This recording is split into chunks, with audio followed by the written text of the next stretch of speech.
Bienvenidos a Mujeres Imprescindibles del Parlamento Mexicano. Este es un espacio donde la palabra representar cobra un nuevo sentido, el de inspirar, transformar y abrir camino. Cada semana rendimos homenaje a las diputadas y senadoras que con coraje y convicción han hecho de su vida una causa y de su voz un instrumento de cambio. Aquí no solo hablaremos de iniciativas, debates o comisiones, aquí conoceremos a las mujeres detrás del cargo, sus orígenes, sus heridas, sus luchas silenciosas y sus triunfos personales, porque cada una de ellas es testimonio vivo de que sí se puede romper techos de cristal, sí se puede abrir puertas cerradas y también levantar la voz en un país que aún camina hacia la igualdad. Estas son sus historias y hoy más que nunca merecen ser escuchadas, porque detrás de cada legisladora hay una historia de valentía que merece ser contada y celebrada. Comenzamos.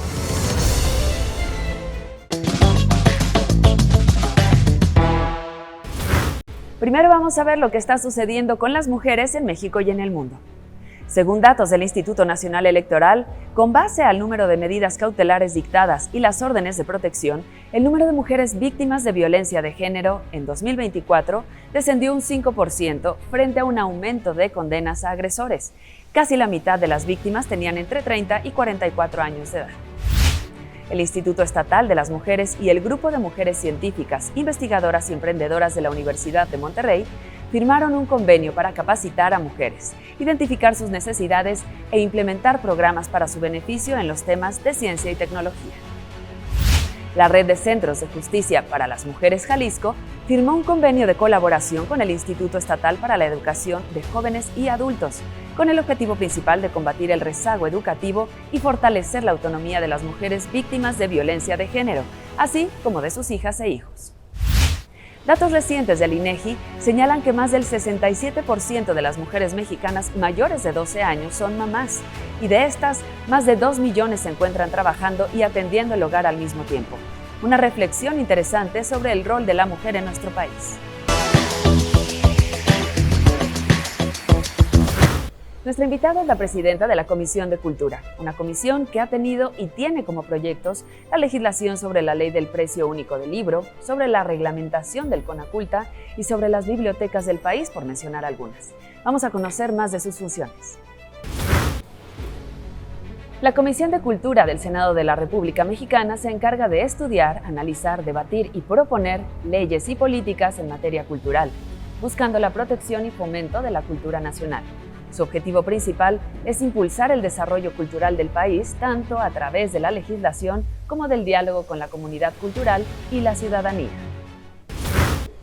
Beatriz Mojica Morga es una mujer que honra sus raíces afromexicanas, llevando la voz de Guerrero al Congreso. Forjada entre la lucha social y el conocimiento, ha estudiado en México, Francia y España. Su vida es testimonio de que la dignidad, la educación y la justicia pueden cambiar realidades. Vamos a conocer su semblanza. Hoy recibimos a una senadora que ha hecho de la política, el conocimiento y la raíz un mismo camino de transformación. Beatriz Mojica Morga, originaria de Azoyú, Guerrero. Es una orgullosa afromexicana y actual senadora por el estado de Guerrero.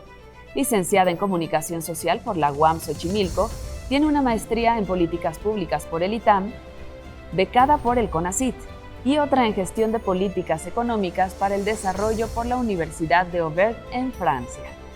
Especialista en Desarrollo Institucional por el INAP de España y también realizó prácticas en la OCDE en París.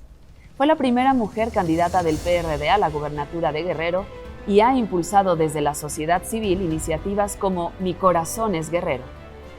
Actualmente es militante de Morena. Hoy su historia nos recuerda que la educación, el origen y la lucha pueden caminar juntos hacia la justicia social. Pues ya le damos la bienvenida a nuestra invitada, la senadora Beatriz Mojica. Bienvenida. Muchas gracias, Erika, por la invitación. Al contrario, pues muy contentos de poder conocerte más, tener esta oportunidad de que nos acompañes. Y me gustaría comenzar con tu niñez. ¿Cómo fue esta infancia en Azoyú? Pues mira, te cuento que yo nací en Huehuetán, donde hoy tenemos un museo afromexicano. Pero ahí nací y a los 6 meses mis padres tuvieron que salir de ese municipio desplazados por la violencia. En los años 70 era una zona muy, muy violenta, había muchos bandoleros, todas esas cosas de abigeato. Y mis padres, que eran campesinos, ganaderos, salieron de la región y mi papá era de Ciudad Altamirano, en la Tierra Caliente. Por tanto, yo a los 6 meses llegué a la Tierra Caliente y me crié en Ciudad Altamirano, colindando con Michoacán. Cruzas un puente y ya es Michoacán. Entonces siempre me he definido como afrocalentana, es decir, soy afrodescendiente por parte de mi mamá, de la Costa Chica costeña, de la Costa Chica de Guerrero, y calentana por parte de mi papá. Entonces ahí viví mi niñez en Ciudad Altamirano, que es una ciudad pequeña al lado del río Balsas y del río Cutzamala. Y lo que decíamos entonces era la Mesopotamia de la Tierra Caliente, que hace un calor muy, muy fuerte. Sí. Y yo creo que viví una niñez feliz, una niñez de mucho juego, deporte. Mis papás estaban muy, mi mamá, mi papá muy obsesionados, comprometidos con que estudiáramos, pero también hiciéramos deporte. Fue una niñez muy libre. ¿Cuántos hijos son? Yo soy la última de 7 hijos, 6 que viven, de 6, soy la última. Por tanto, como dicen en mi tierra, soy la chocoyota, o sea, la más pequeña. Pero también debo decir que fui bastante consentida. Por ser la pequeña, ¿no? Y mi papá era un hombre que yo digo que si viviera, falleció hace muchos años, sería un he for she. Él siempre como él tenía puras mujeres, somos 5 mujeres y un hombre. Wow. Mi mamá quería tener puros hombres, pero tuvo puras mujeres. ¿Y por qué quería tener mi mamá puros hombres? Porque decía que tenían los hombres una vida más sencilla, que la vida de las mujeres era muy difícil, porque ella no pudo estudiar hasta ya grande, porque era mujer. Entonces, sin embargo, bueno, asumió que tuvo puras mujeres y pues nos dio educación, a pesar de que mis padres empezaron de cero, tuvimos una vida pues sencilla, tuvieron que empezar de cero, aprendimos, yo creo que es lo que es la resiliencia, lo que es que te reconstruyes. Para las familias desplazadas es muy difícil esta parte, por ejemplo, ¿no? Cuando ellos se desplazan, tú dices por la violencia, ¿por qué? ¿Qué sucedía? Sí, por temas de violencia. O sea, ellos en la Costa Chica sufrieron robo de ganado. Hubo un tema de violencia con gente pues dedicada, antes no existía como ahora el crimen organizado, pero eran bandoleros de poca realea, digamos, hacían abigeato, todas esas cosas. Y mi madre, fíjate que en un tema de mucha sabiduría, porque en los pueblos cuando empiezan estas rencillas, estos temas de violencia, suelen armarse todas las familias y suelen acabarse las familias. Ella dijo, no, yo le voy a apostar a la paz, tengo 6 hijos. Claro. Vámonos, abandonaron todo y entonces nos fuimos a Ciudad Altamirano, que se convirtió en una tierra de oportunidades. Y ahí en la Tierra Caliente, que es una zona muy productiva de Guerrero, hoy también se vive un tema de violencia fuerte, la Tierra Caliente de Guerrero, de Michoacán, pero ahí yo aprendí, gracias a mis padres, el valor del trabajo, que el trabajo reivindica, que tú tienes que trabajar siempre intensamente. Y también que tus sueños pueden ser posibles si te dedicas a trabajar, si te dedicas con valores, con principios. Y mis padres siempre reivindicaron, eran comerciantes, ganaderos, viajaban mucho, tenían que salir, pero siempre nos enseñaron a trabajar desde muy pequeños. Las actividades del campo, de todo esto que tú vives en la provincia, que tú vives en los pueblos pequeños, pero también que no descuidáramos los estudios. Y con muchas dificultades, bueno, mis padres lograron darme estudios. Yo estudié en Ciudad Altamirano hasta la secundaria, y luego estudié la prepa en Toluca, que era como la ciudad más cercana de mi región. ¿Ahí te vas sola? Sí, me fui sola, tenía 14 años. Tenía 14 años cuando fui a estudiar la preparatoria. Y bueno, se me hacía así un nudo de la garganta cuando agarraba el teléfono. Antes no había celulares, no había nada de esto. Pero yo tenía muchas ganas de estudiar. Entonces me fui sola a la preparatoria. ¿Y vivías sola? Y vivía pues en una casa de asistencia, o sea, había más... o sea, literal no es que te fuiste con un tío, un conocido. No tenía yo familia. Ahí no tenía familia. Simple y sencillamente yo me fui a Toluca. ¿A estudiar? A estudiar porque para mí era un sueño ir a estudiar ahí, digamos. pasaba con mis papás a veces por la carretera, por el Paseo Toyocan, y yo decía, en esta ciudad yo quiero estudiar. Y entonces fui, hice los exámenes, pasé, me fui a estudiar ahí. Y ya después en la preparatoria, en la universidad, vine a la Ciudad de México. A otra, ibas de una ciudad más grande a otra, ¿eh? Sí, y créeme que cuando tú estás en esa edad te da así como mucho temor. Luego sí. en Guerrero, en mi pueblo, decían, no, pues la Ciudad de México es muy peligrosa y la Ciudad de México es otro mundo. No queríamos venir a engrosar la población a la Ciudad de México. Había toda una campaña de ese tipo, de que era mejor que te quedaras en tus pueblos, porque tenía muchas problemáticas la Ciudad de México. Sin embargo, bueno, tienes un deseo de estudiar, de superarte. Fui admitida en la UAM Xochimilco, entonces empecé a estudiar ahí comunicación social. Padrísimo. Es una etapa de mi vida muy, muy padre. Pero ya cuando vengo a estudiar yo la universidad, estoy también en el activismo político en mi pueblo, no mi pueblo, en la ciudad Altamirano, porque luego se van a enojar que le diga. La ciudad Altamirano. Pueblo de cariño, de corazón. Y entonces yo empecé a participar en la política desde los 15 años, pero a participar pues pegando cartelones, repartiendo volantes, acudiendo a las asambleas de lo que era el Frente Democrático Nacional. Y las mujeres hacían una labor muy particular.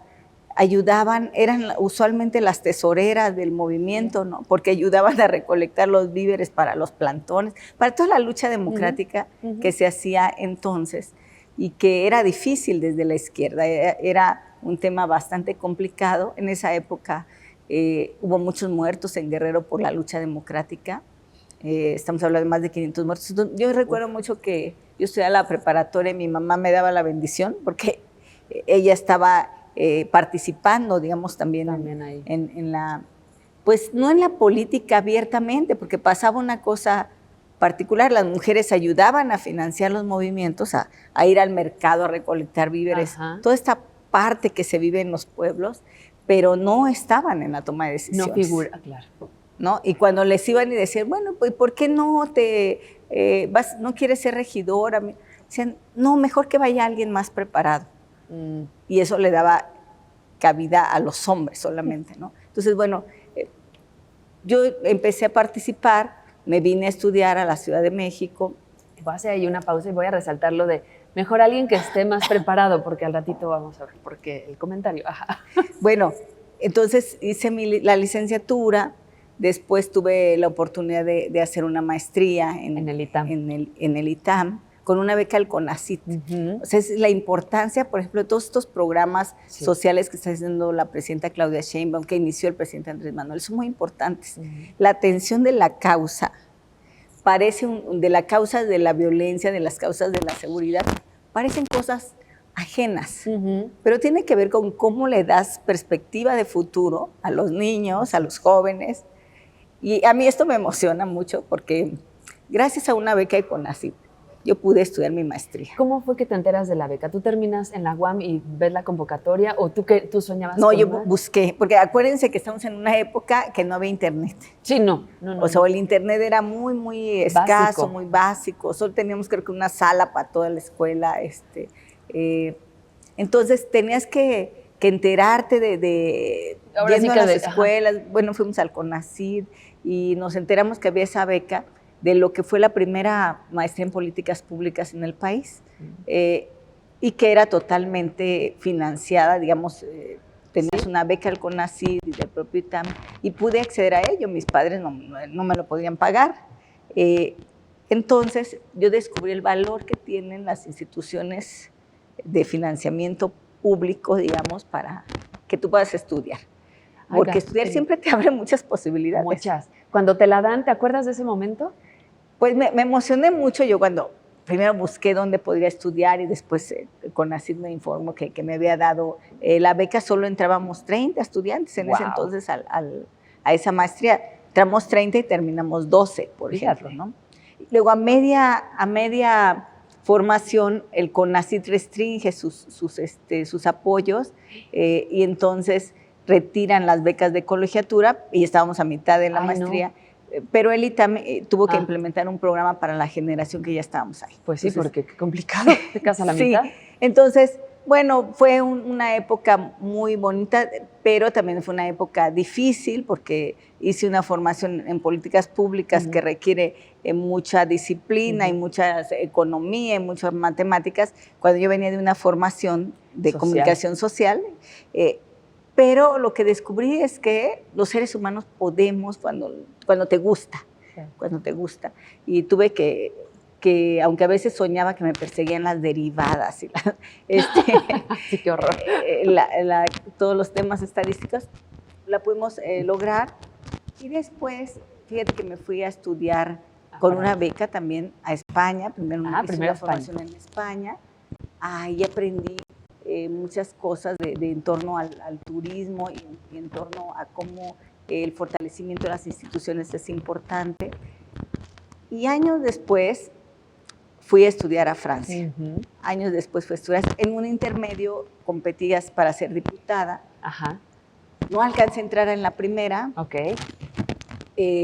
sino que estando en Francia, me fui a hacer mi doctorado, que ya no pude terminar porque estaba de pronto me llaman para decirme, oye, vas a entrar a la diputación. Yo competí por la vía plurinominal, estamos hablando del 2003, 2006, pero entraron 13 y yo era la número 15.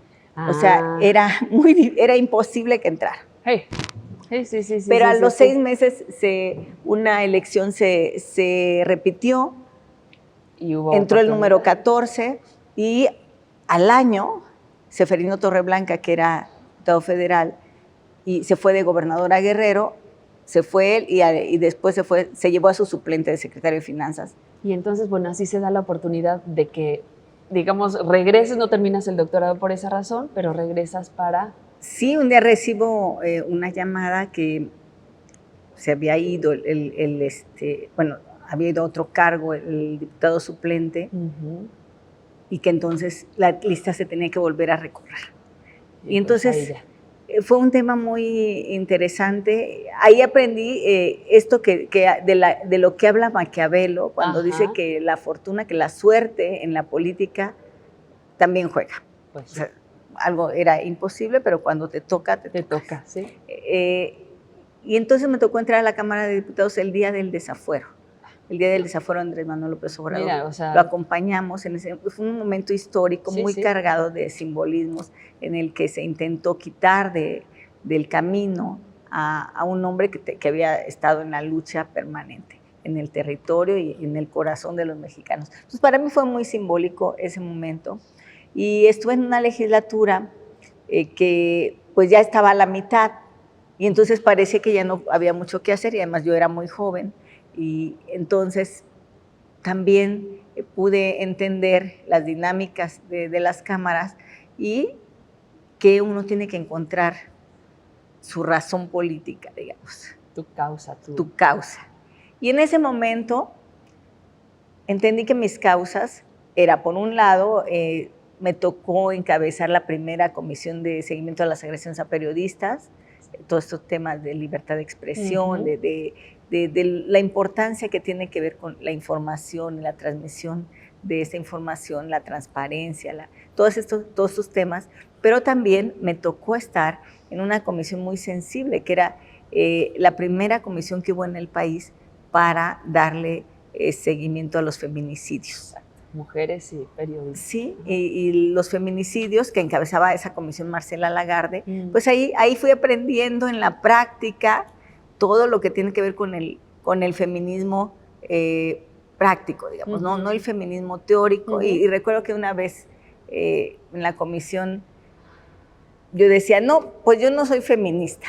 Y además dicen que las mujeres son las peores enemigas de las mujeres. Me acuerdo que Marcela Lagarde me dijo, hay que ponerle mucha atención a esas cosas, porque en realidad las mujeres solemos ser las mejores amigas de las mujeres. Y cuando tú te pones a pensar en quién es tu mejor amiga, vas a encontrar siempre una mujer. Tu mamá, tu tía, tu amiga de la escuela, o sea, casi siempre es una mujer que está a tu alrededor, salvo muy, muy raras excepciones. Pero además, las mujeres somos muy apasionadas, a veces discutimos de manera muy álgida, pero entonces me decían, bueno, las mujeres discutimos, pero suele haber mucha más violencia en los hombres. Los hombres se matan muchas veces, ¿no? Sí, no. O sea, la dimensión es terrible.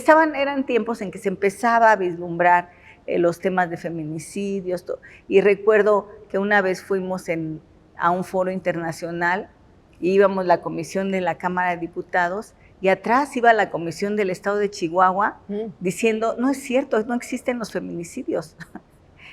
O sea, a veces los gobernantes no entendemos, sobre todo los de la derecha, que hay que los problemas se reconocen o no los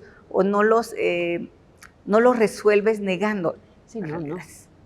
Y yo creo que eso a mí siempre me ha motivado a estar en la izquierda, en el que el asunto es que también reconoces las problemáticas y ves posibles soluciones. Entonces, esa fue una etapa muy, muy bonita de mi vida, digamos, como legisladora joven. Digamos que me tocó también presentar la primera iniciativa para que las mujeres, sus suplentes fueran mujeres, porque lo que pasaba entonces es que llegábamos por acción afirmativa a las mujeres, pero luego subía. Pero la mayoría de sus suplentes eran hombres y al otro día aparecían puros hombres en las cámaras. Sí, no. Bueno, presentamos esa iniciativa y presentamos todas las iniciativas que tenían que ver con los delitos de prensa, que fueron derogados gracias a una iniciativa que presentamos al respecto, y porque antes encarcelaban a los periodistas, por ejemplo. Sí, ¿no? sí. Entonces, hubo avances muy importantes. Yo creo que las cámaras han sido espacios de avances importantes para este país en muchas leyes. Y para las mujeres ha sido fundamental, porque ha sido en las cámaras donde se ha podido avanzar en todos los temas de paridad sustantiva, de inclusión, de combate a la violencia de género, por ejemplo, ¿no? Política, o sea, la también. violencia política, todas estas ¿Cuántos cosas. años tenías ahí? Bueno, cuando yo fui diputada tenía 30 años. ¿Y ahí qué pasaba en tu vida personal, Beatriz? Bueno, fíjate que he sido una mujer afortunada, diría yo, que la vida me ha llevado por sendas en la política y que hemos logrado compaginar con nuestra vida personal. Entonces, cuando yo regresé, tenía un novio, cuando me fui a estudiar a Francia, tenía un novio que me esperó, y es con el que estoy casada. Ay, mira, yo tengo porque hasta 18 años de ¿qué casada. Pasó? Pero no, qué bonita sí, historia. Sí, me esperó, fui a estudiar un tiempo, y... ¿Cómo lo conociste? Pues lo conocí en la política, aunque él ya no se dedica a la política, pero cuando éramos jóvenes nos conocimos en Colima, y pues después como que el destino nos separó. Yo me fui a estudiar a España, cuando regresé él ya estaba en la Ciudad de México, empezamos a salir, y después yo me fui a estudiar otra vez. Sí. Como que hacían así. Ya éramos novios. Cuando me fui a estudiar a Francia, dijimos, bueno, pues en este tiempo solo vamos a ser amigos, vamos a ser novios, pero bueno, regresamos y retomamos, y pues ha sido una relación estable. Yo creo que sí se puede compaginar siempre el trabajo con la vida personal. Tenemos un hijo, y bueno, tener un hijo a mí me cambió totalmente la vida y la perspectiva de la vida. Antes de llegar a ese punto, me gustaría retomar la anécdota, digamos que ya es una anécdota, ¿no? De lo que te pasaba cuando estabas ya metida en política y querías como avanzar más, pero no podías porque no tenías hijo. Sí, bueno, cuéntanos eso, te quiero decir que después de ser diputada, tenía yo 33 años, me fui a competir para ser presidenta municipal en Ciudad Altamirano. Y la descalificación era porque una guacha, así le dicen a las mujeres jóvenes en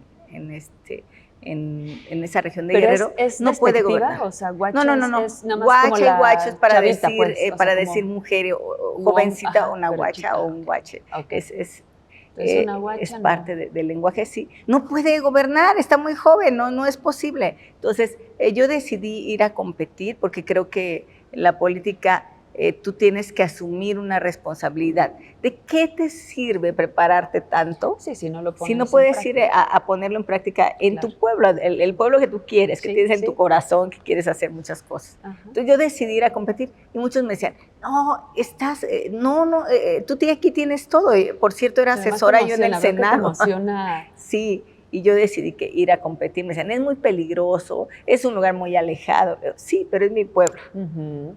Yo decidí regresar.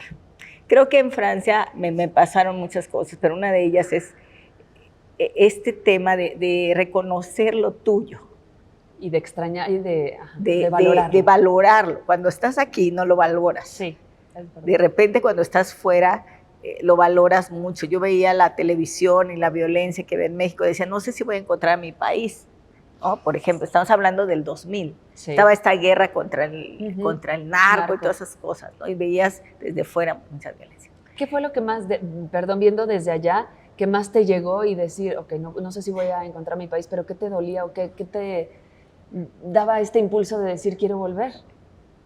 Pues uno siempre quiere volver porque aquí está tu familia, porque aquí están tus amigos. Estaba tu novio. También, pero sobre todo tienes esa...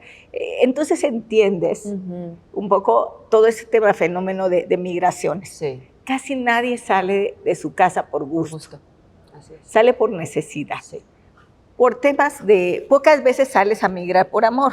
A veces migras por amor, pero eso es muy, muy poco, ¿no? Entonces tú vas a buscar que tus sueños se cumplan, tener mejores condiciones, diferentes cosas. No solo cuando vas a estudiar es porque tú quieres cumplir un sueño de prepararte, etc. Pero la mayoría de la migración es por causas económicas. Tú quieres mejorar las condiciones. Entonces entiendes la importancia de todos los migrantes y su deseo de mejorar las condiciones de sus familias. Sí. Pero al final del día siempre quieres regresar. Sí, claro. Tú quieres regresar porque acá están cosas que añoras. Hay cosas tan básicas que añoras. Por ejemplo, yo sobrevivía cuando estudiaba en Francia porque me mandaban unos manguitos con chile. ¡Ay, qué rico! Porque ya no hay chile. ¿No? ¡Qué rico! Y la comida francesa es muy sabrosa, pero es diferente. Pero no es tu comida, no es Sí. No es tu esencia, ¿no? Y te mandaban los mangos. Entonces, sí, manguitos con chile. Pero de los secos, sí. Sí, deshidratados. Ajá. Y entonces ahí tú te los vas comiendo poco a poco. Mira, para cuando extrañas. Cuando extrañas tu tierra, cuando extrañas que van a hacer las fiestas patronales o van a hacer alguna cuestión, la feria del pueblo, pues, te comías un manguito y luego un frío que hace espantoso. Yo soy hija del sol, del calor, ¿no? de los 45 la costa chica, grados, de la tierra caliente que hace 45 grados, pues claro que sufría un poco el frío, pero también disfrutabas, vas aprendiendo en el disfrute y vas aprendiendo a sobrevivir, digamos, con esas pequeñas cosas que son como los productos de añoranza.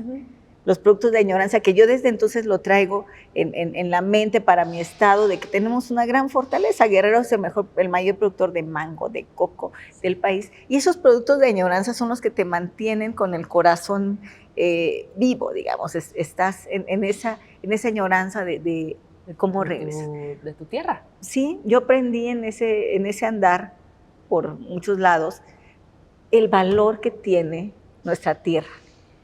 Y ahí es cuando vuelves. Es cuando bueno, todavía no era diputada, regreso a ser diputada, pero yo tengo ya la espinita de que tenía que regresar a mi pueblo. Y aportar algo. Y aportar. Es que nos quedamos en lo de como una guacha. Y entonces tuve esas descalificaciones. ¿Y sabes cuál era la mayor descalificación que tenía cuando regresé a que eres presidenta municipal de mi pueblo? Que decían que como una mujer joven podía estar preparada, que seguramente eran falsos mis estudios, o sea, la descalificación que siempre tenemos las mujeres. Y por eso decía yo al inicio del programa que pusiéramos atención en el comentario de, no, mejor que alguien más preparado tome lugar y ahora llegas tú más preparada, las mujeres, pero entonces... Sí, o sea, las mujeres dicen, no, que alguien más prepara, pero cuando las mujeres se preparan, entonces no, es que no puede ser, seguramente no, sí, seguramente es falso, seguramente, o sea, hay una descalificación, hemos avanzado mucho, hoy tenemos una presidenta de la República. Y otra era que no niños, bueno, que no había sido y madre, años después, competí yo en 2015 a la gobernatura de Guerrero. Exacto. Fuiste la primera mujer. Fui la primera mujer PRD en un partido competitivo de izquierda, porque yo toda mi vida política la he hecho en la izquierda. Lo he hecho en la izquierda toda mi vida. Jamás he cambiado de banderas, hemos estado en las banderas, dicen por ahí, he cambiado de asta alguna vez, pero jamás de banderas, siguen siendo las mismas, y eso es importante. En el 2015 yo fui candidata a la gobernatura, y la descalificación que tenía en el territorio es que eso es increíble. Es que no podía yo gobernar porque no había parido, no le había dado sangre a la patria en un hijo, digamos, y era muy doloroso para mí. Y muy frustrante, ¿no? ¿Cómo? O sea, ¿eso qué tiene que ver? Claro. ¿Eso qué tiene que ver con que tú quieras gobernar, que tú quieras hacer cosas? Pues nada, o sea, no tiene nada que ver con estas cuestiones. ¿Tú ya estabas casada ahí? Yo ya estaba casada. ¿Qué te decía tu esposo? O sea, me decían, incluso me decían que seguramente, que seguramente yo había contratado un modelo para que me acompañara. Dije, bueno, Ay, no. ¿de qué se trata? O sea, este tipo de descalificaciones, porque que bueno, nos reímos, pero no es de risa. No es de risa. Ese caso dio pie a lo que hoy existe en la legislación, en los tribunales. Fue mi caso, ayudó en el tema de los tribunales a que hoy se visibilice la violencia de género, digamos. Y la violencia política. Ayudó un caso práctico. Era violencia política de género. Sí, ¿no? Es que no existía. Yo en el 15 no tenía dónde acudir. En el 18 tampoco tenía dónde acudir. La violencia política de género, con razón de género, fue legislada más recientemente. Entonces, lo que viví cuando competí en la presidencia municipal, lo que vimos las mujeres, la mayoría de las mujeres nos descalifican por ser mujeres. A mí me da mucho coraje, por ejemplo, cuando descalifican a nuestra presidenta, dicen, es que atrás debe estar alguien como si ella no pudiera tomar las decisiones, y las toma y lo está haciendo excelentemente. Pero a las mujeres nos descalifican por todo. Si te ríes demasiado, si porque eres muy seria, porque si estás casada, si pides, no, si todo. Tienes hijos, si no. Sí, entonces este tema de que no le había yo dado sangre a la patria realmente era un absurdo. Totalmente. Es que por eso digo, nos reímos porque es exacto, de lo absurdo, ¿no? O sea, es increíble. Tu esposo en las pláticas cuando llegabas y le contabas, ¿qué te decía? Bueno, mi esposo siempre me ha acompañado, es un hombre he for she, ¿no? Me acompaña en la política, aunque él no aparece mucho en la política. Hemos hecho ese acuerdo también, hacemos equipo en la crianza. Es un hombre que entiende que la crianza también es de dos. Cuando ya tuve un hijo por fin. Claro, porque después ya tuvo un hijo. Dije, ¿ahora qué se les va a ocurrir? No sé qué se les va a ocurrir. Ahora que ya tienes un hijo. Ay, no. Ahora ya han disminuido las violencias en torno a ese tema, pero usualmente las mujeres que trabajamos, no solo las políticas, siempre cuando trabajamos dicen, no, seguramente es mala madre, o seguramente, siempre hay estas descalificaciones, porque el tema de cuidados está prácticamente en una gran parte en una obligación, entre comillas, de las mujeres. Sí, culturalmente ha sido así, ¿no? Cuando tiene que ser un tema compartido, tiene que ser con un compartido. Yo soy una mujer que viene de una familia humilde, pero que viene de un matriarcado, ciertamente hay que decirlo, pero con un papá siempre presente y siempre guiándonos. Mi padre a mí me enseñó a manejar y a montar a caballo y a las labores del campo, porque decía que las mujeres podíamos hacer todo lo que quisieran. Me enseñó a leer. Entonces era un hombre muy presente. Y mi madre, hay que decirlo también, era una mujer pues de mucho trabajo siempre, que decía, usted tiene uno que aprender a mandar. Pero para mandar tiene uno que saber hacer. Si tú no sabes hacer, no vas a poder. Entonces, estas cosas creo que son importantes en tu formación. Totalmente, y además, ¿sabes? También tienes yo te dije, tienes una historia muy linda y además muchas anécdotas que creo que han marcado en diferentes momentos tu vida. Hablábamos de una persona que te inspiró en estos andares del campo. Te contaba que tras bambalinas, Exacto. que yo pude sobrevivir a la campaña del 15, porque estamos hablando de que había una descalificación constante que decían, una mujer no puede gobernar, no puede estar al frente. Qué frustrante, de verdad. Y entonces, tú a veces después de recorridos, de caminar, todo eso, dices, bueno, ¿y cómo enfrento a Alguna vez enfrenté a los machines de mi entonces partido, que me detuvieron la campaña 2 días, porque a veces los acuerdos decían, no, las mujeres no pueden acordar, o sea, hay que volver a acordar, o sea, no te creen, porque las mujeres solemos tomar decisiones, decir, bueno, esto sí puedo, esto no puedo, y ya, no le demos más vueltas. Y a algunos les gusta darle muchas vueltas, ¿no? Demostrar poder, o sea, tenemos una forma de ejercer el poder distinta. Sí. Más cercana, a lo mejor consulta, no sé, más cercana. Y recuerdo mucho que en una comunidad de la Costa Grande encontré una mujer que se llamaba María, se llama. Y me estaba contando, ella me decía, oye Betty, fíjate que yo soy campesina, yo me dedico al campo, que yo lo entiendo muy bien porque mi madre es campesina, todavía tiene 83 años y ella está al pendiente de sus plantas, doña Petra. Un saludo a doña Petra. Sí, que tiene su fundación afromexicana, Petra Morga, por ejemplo, y el museo, que es la casa donde nací. Y es una mujer de mucho trabajo, ella trabajaba en el campo, entonces yo lo entendí. Y me dice doña María, una mujer joven, viuda con hijos, dice, todos mis vecinos aquí en el pueblo siempre me recriminan, que por qué yo me dedico al campo. Oye, María, ya vas a ir otra vez al campo a sembrar, búscate otro trabajo, eso no es para mujeres. Y yo siempre digo, oigan, es la tierra que yo tengo, es la tierra que me heredaron mis padres, la tierra que es mi tierra. Y pues a mí me gusta sembrar y me gusta cosechar.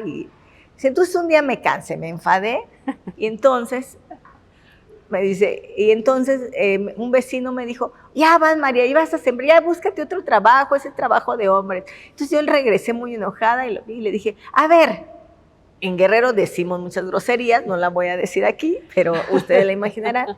¿Con qué se siembra? ¿Con las manos o con los huevos?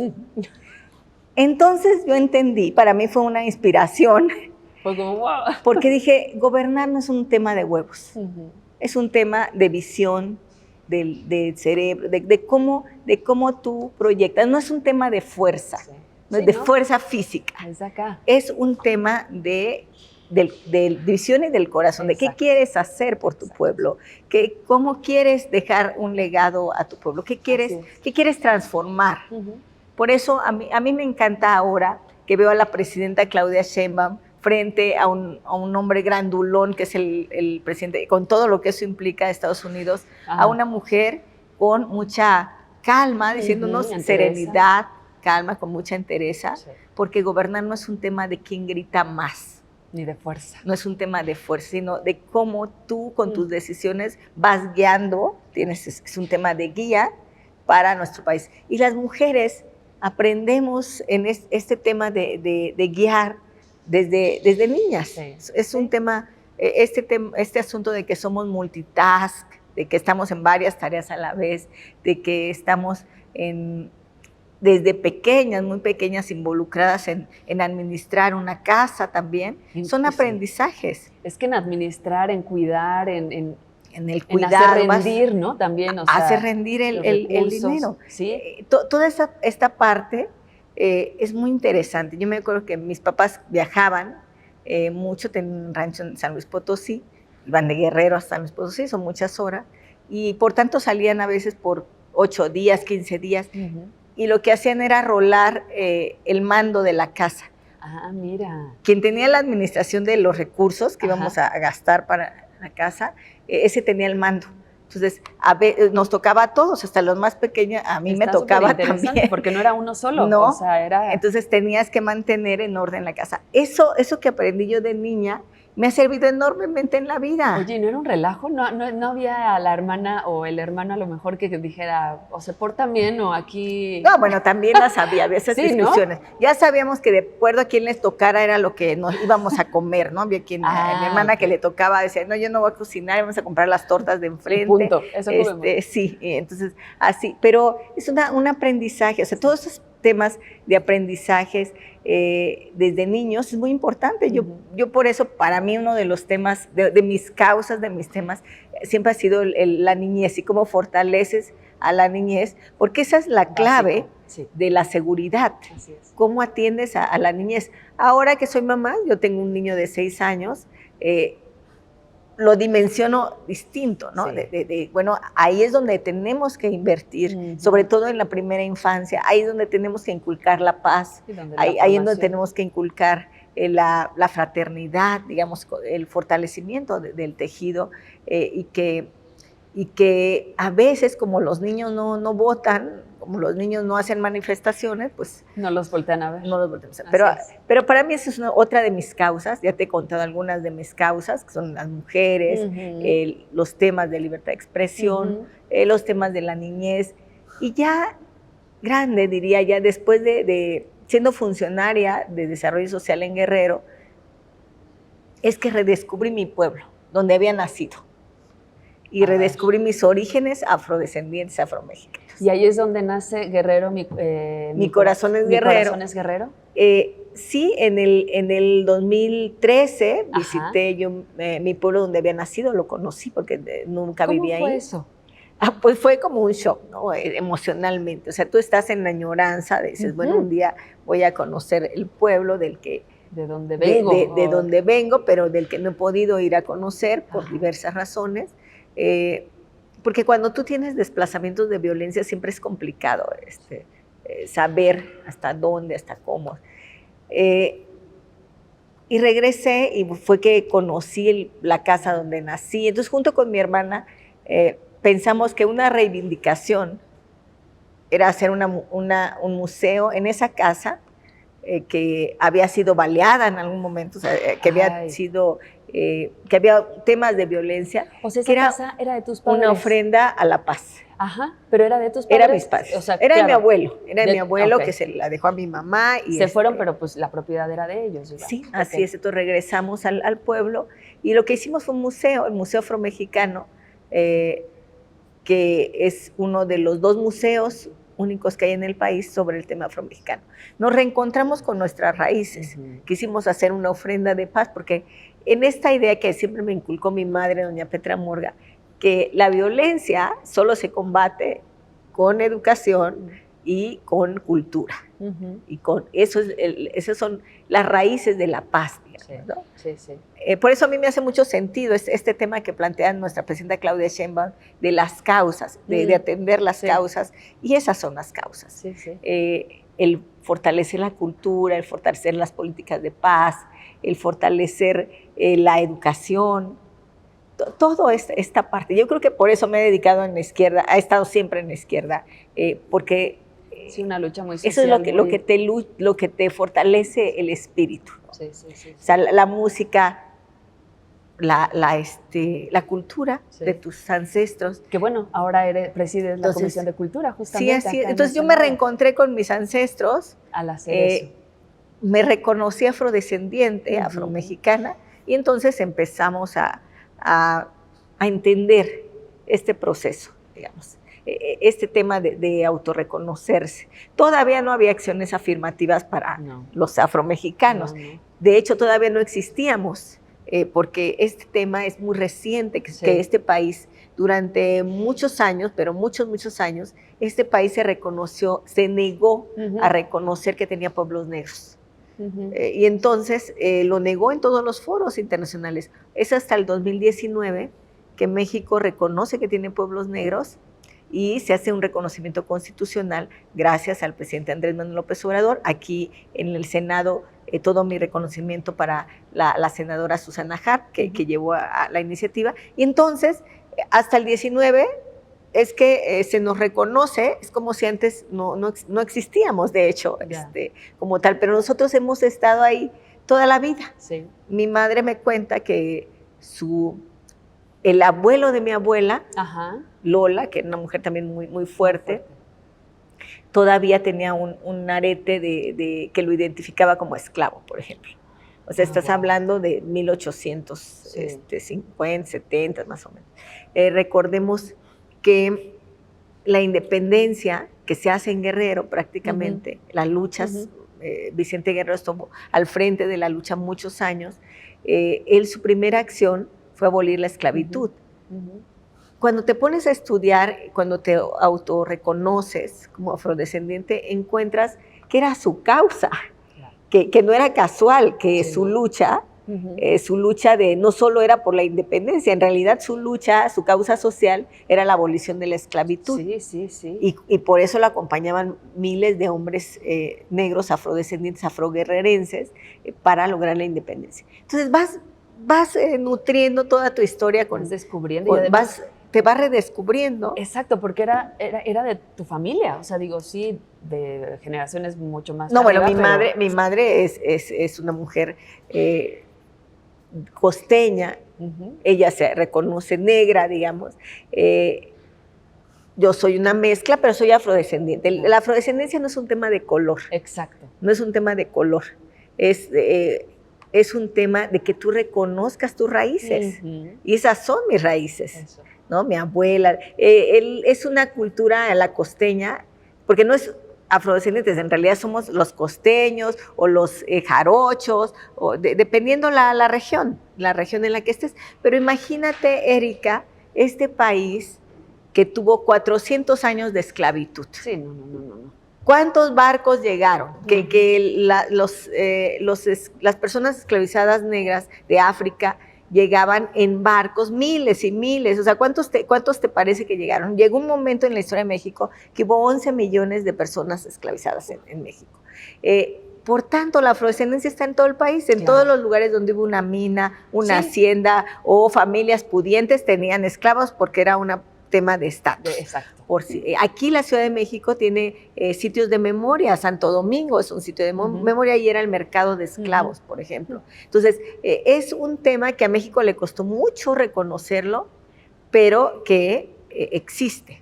Y por eso, para mí es una de las causas. Yo llegué aquí al Senado de la República por una acción afirmativa, bueno, porque gané la encuesta en Morena, pero también por una acción afirmativa de afrodescendiente. Yo soy afromexicana.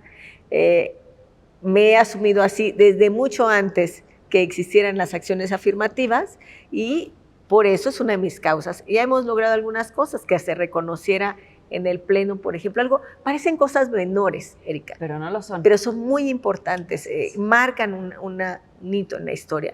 Pero imagínate que nuestro Pleno del Senado de la República tiene una frase maravillosa que dice: mi patria es primero. Sí. Y en este país todo mundo sabe que la patria es primero, pero nadie sabe que Vicente Guerrero era afrodescendiente.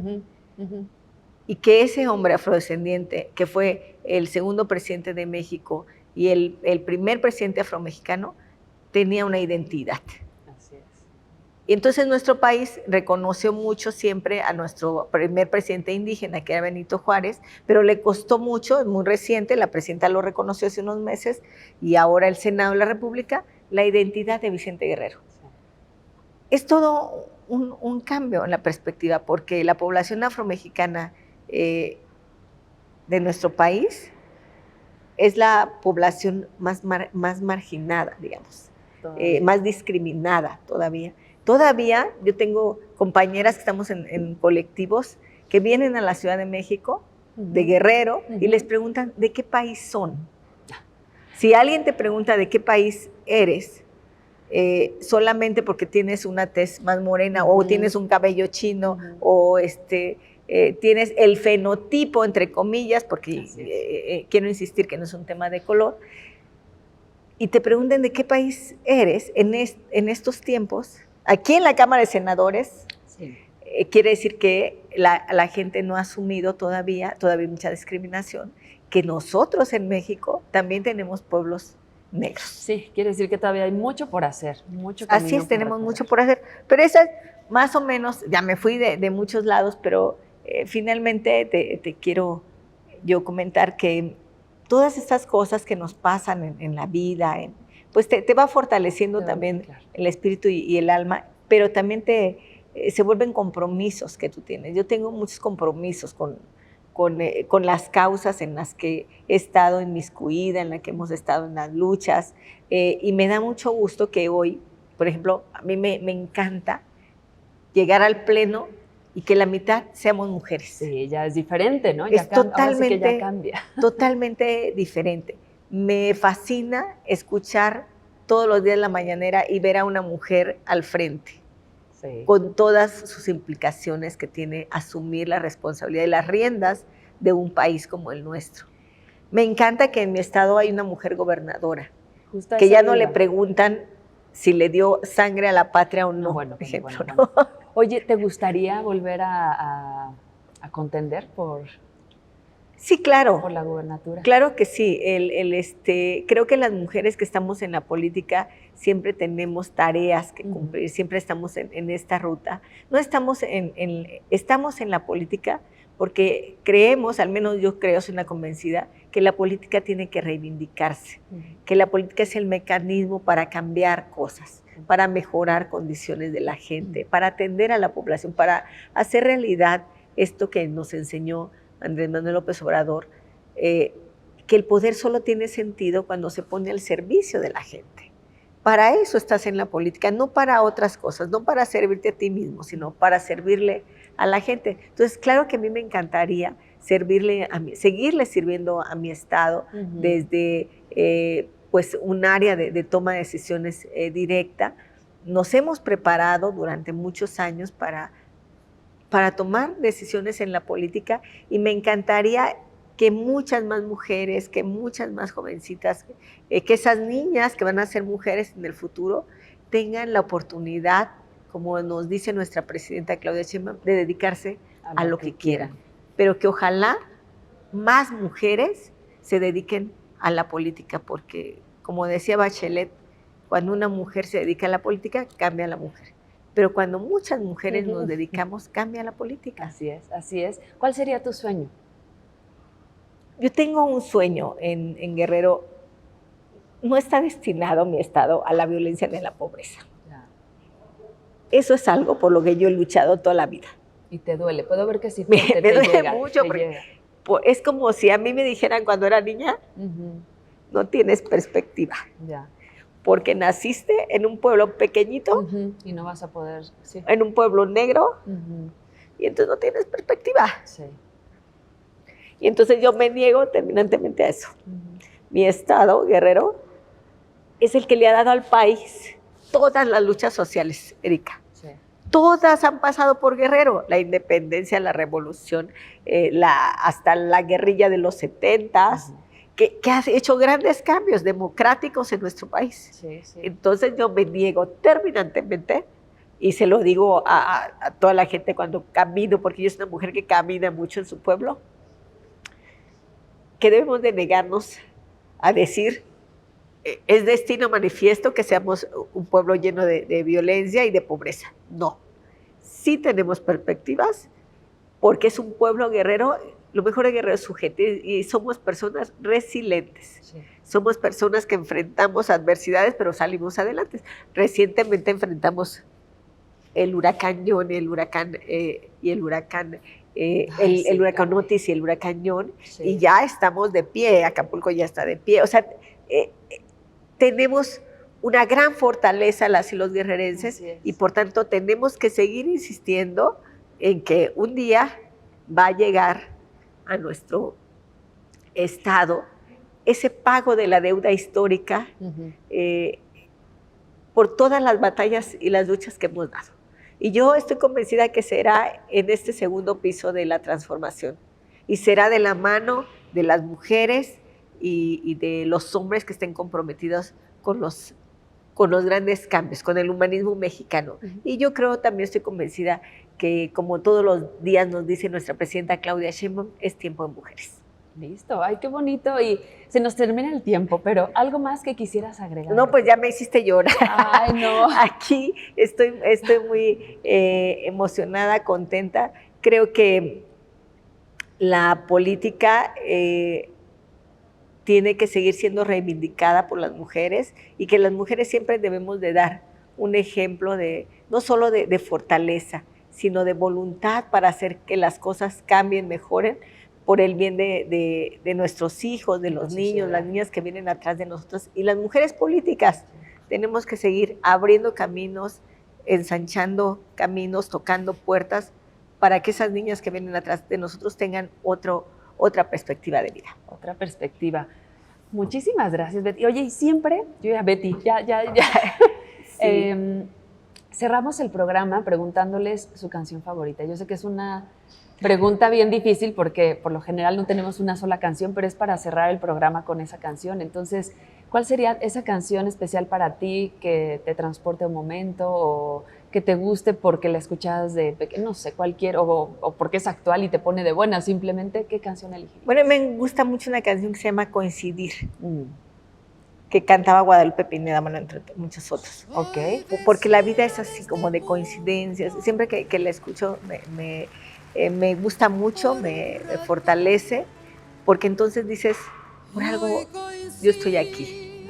Ajá, ok. ¿Qué sería esto por algo estoy coincidiendo en este momento. ¿Qué sería esto de existen las coincidencias o por algo pasan las cosas, ¿no? Que luego también te quedas pensando. También, entonces uno siempre va caminando y fortaleciendo su destino, digamos. Listo, pues muchas gracias, senadora Beatriz Mojica, por haber estado con nosotros, por permitirnos conocerte, por abrir pues, tu corazón a lo que te duele, a lo que te ha marcado, y pues siempre bienvenida acá.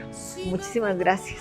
Siempre, siempre, y nosotros nos vemos la próxima semana en Mujeres Imprescindibles del Parlamento Mexicano, y cerramos con Coincidir de Guadalupe Pineda. Agobiada me detengo y no imagino tantos siglos, tantos mundos, tanto espacio de coincidir. Si en la noche me entretengo en las estrellas y capturo la que empieza a florecer, la sostengo entre las manos, más me alarma. Tantos siglos, tantos mundos, tanto espacio y coincidir.